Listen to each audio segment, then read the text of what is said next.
Ryan is a first year and works as a waitress in a small ramen shop by her school Pᴇʀsᴏ. She loves her job and everyone she serves loves her too.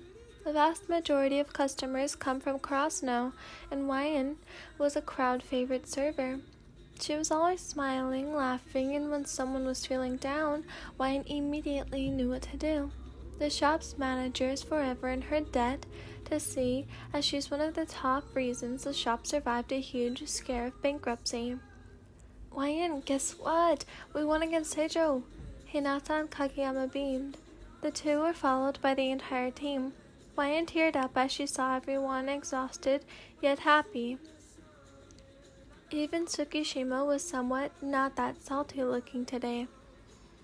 This deserves a celebration. Ryan cheered. She wiped her hands on her apron and briskly walked to the back of the shop. Please sit down. I'll be back shortly with your meal. The team was so frequent there that Ryan didn't have to ask what they wanted. Ryan came back with their orders and she added a cake. Tsukishima got a strawberry shortcake, of course. The team took turns on telling their stories about the game. I'm happy you guys won, Ryan said. We'd still have to beat Siritorizawa though. Tsukishima interjected. Then let's just see how great you work to beat them. Nah, Tsuki? Ryan smiled sarcastically. Easy for you to say. You don't even have to go to our matches. How the hell would you know anything about volleyball? Tsukishima asked. Ryan froze and hitched a breath as another customer left and touched her arm to say goodbye. Tsukishima, Yamaguchi and another warned. It's okay, Tadashi. I'm used to him talking like that. Ryan pardoned Kei, but still, Tsukishima doesn't have the right to speak to you that way. Sugawara interjected. Yeah, considering you watch all of our games when your shift doesn't prevent you. We'll see you on the sidelines with Saiko Nichan. Your support is from the start. Nishinoya reveled. It's really okay. Ryan sweated. We do apologize on his behalf. Daichi bowed. Then I forgive you. Ryan smiled. Have this as an addition to your good luck charms for tomorrow, Ryan said as she handed a handmade charm. Addition? We don't have any other charms. Daichi asked. Oh, just wait and see. Ryan laughed and cleaned. Ryan, please watch our game tomorrow, Asahi asked. I'll try, of course. You know I always do. My shifts start late in the afternoon till night, so I think I can make it. If not, then c'est la vie, Ryan answered.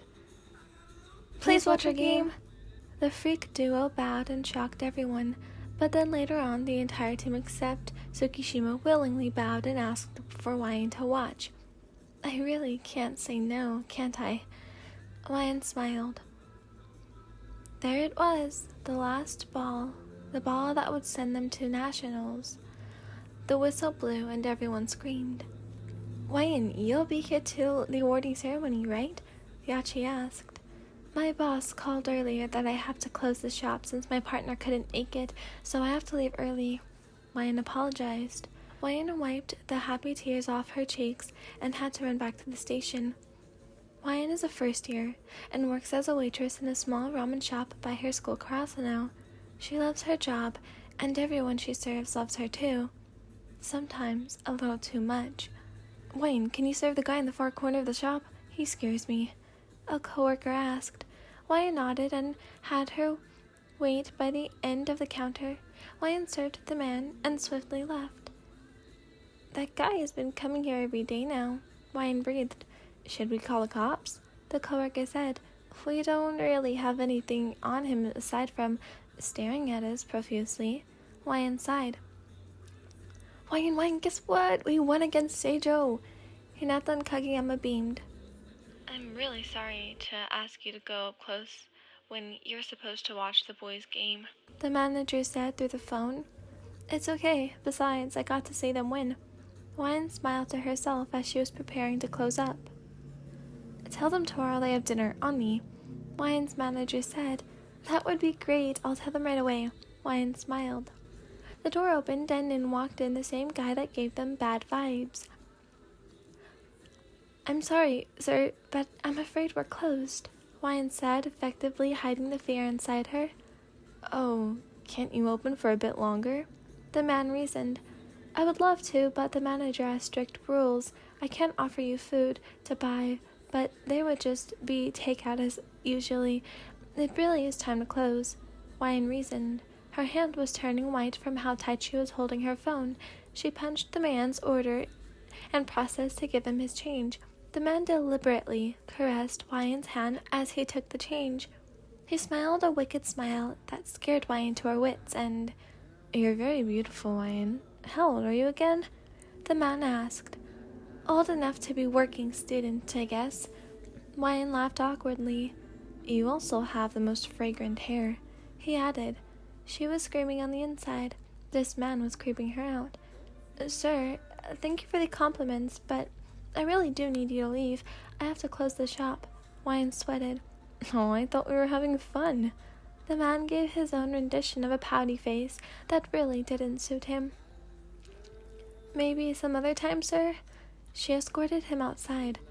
"Say, are you single? I can walk you home if you want," the man asked. "No, I have someone. It's okay, sir. I'm capable of walking home by myself," Wyan immediately said. "Oh, I thought you were. I don't see him much," the man said. It just goes to show that he really was staring at them the whole time. This made Wyan's skin crawl. "Well, I am," Wyan said and locked the front doors. The man didn't leave. He stayed by the front door for a solid 15 minutes. By this time, Wyan locked herself in the shop. She called the first number from the boys' volleyball team she saw. Tanaka's name popped up and she immediately hit call out of fear. She crouched by the counter and closed the light so that the guy wouldn't be able to see her.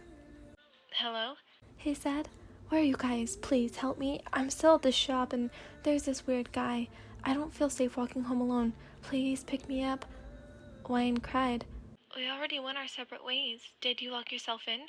he asked. "Yeah, I did. Please, please, pick me up. I don't think I'll see you tomorrow if I leave alone," Wyan begged. "I'm coming to get you. Stay there, and if something happens, call me immediately," he said, followed by the sounds of running. The call ended, and Wyan's heart was beating so fast she could see the guy peering through the doors, and this made her crawl to the staff room. She changed into pants and a sweatshirt. She looked outside through the surveillance to see if Tanaka was already there, but all she saw was the guy earlier, now waiting by the back door.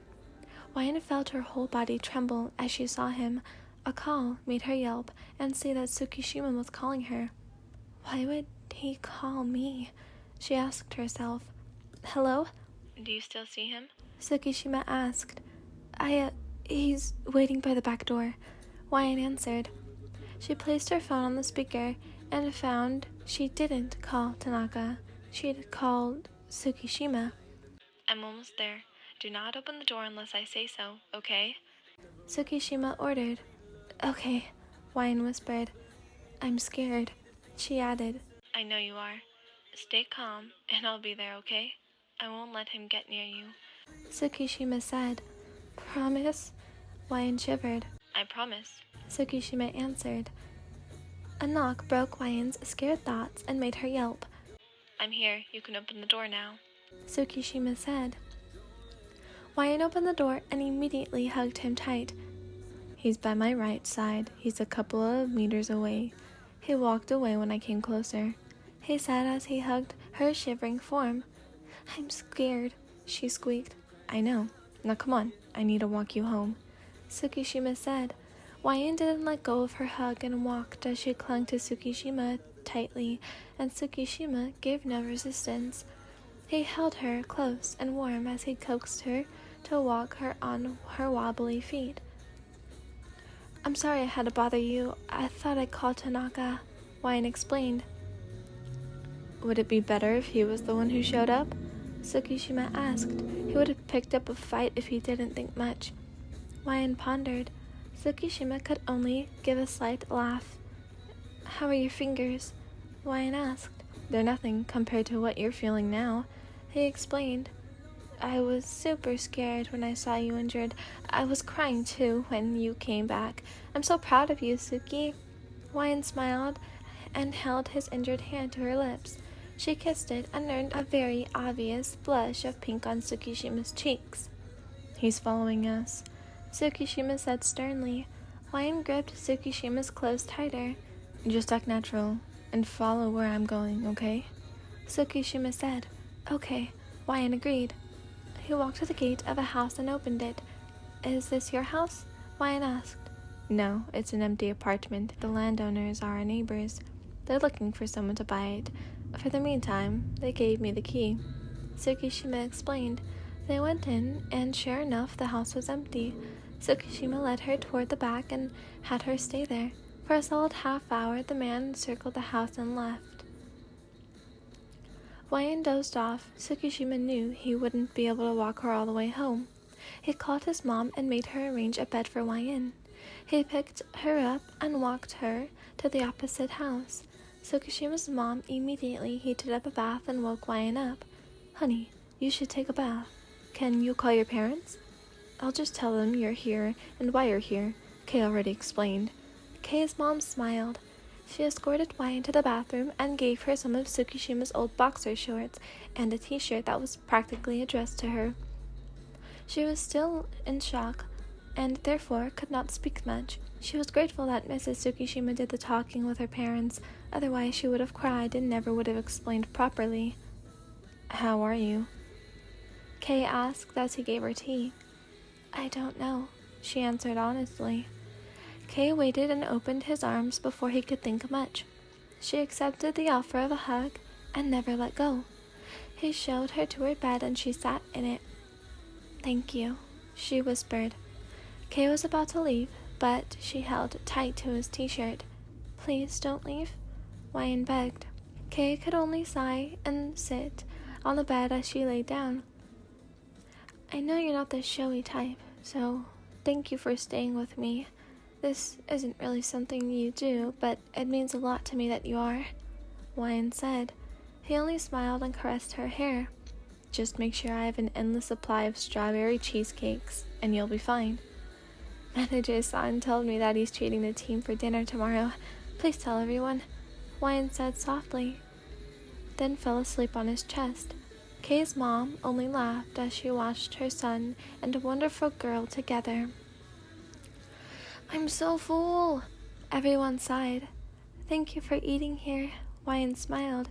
Keep up the good work, she followed as she went inside the shop to change. Everyone packed their bags, but noticed Tsukishima wasn't. Tsukishima, you're not going home yet? Tanaka asked. I'm waiting for Wyan to get off her shift. I'm walking her home. Tsukishima explained. This earned a big fuss from the team. Questions filled the now empty shop. Wyan came out in a big jacket, Tsukishima's volleyball jacket. She looked around and immediately held Tsukishima's hand. This earned yet another big fuss from the team, but the two ignored it. It was best not to make Wyan relive her traumatic experience, so Tsukishima opted to just leave and hold Wyan closer. He'll never get to you as long as I'm here, Tsukishima said. The man was arrested for murder, trespassing, and stalking 4 days later. We could have died, Wyan thought to herself. But we didn't. 70.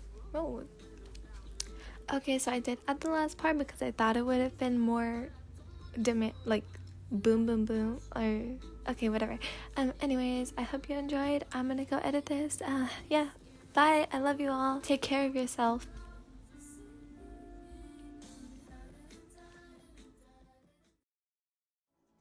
He's never gonna make it. All the poor people he's forsaken. Karma is always gonna chase him.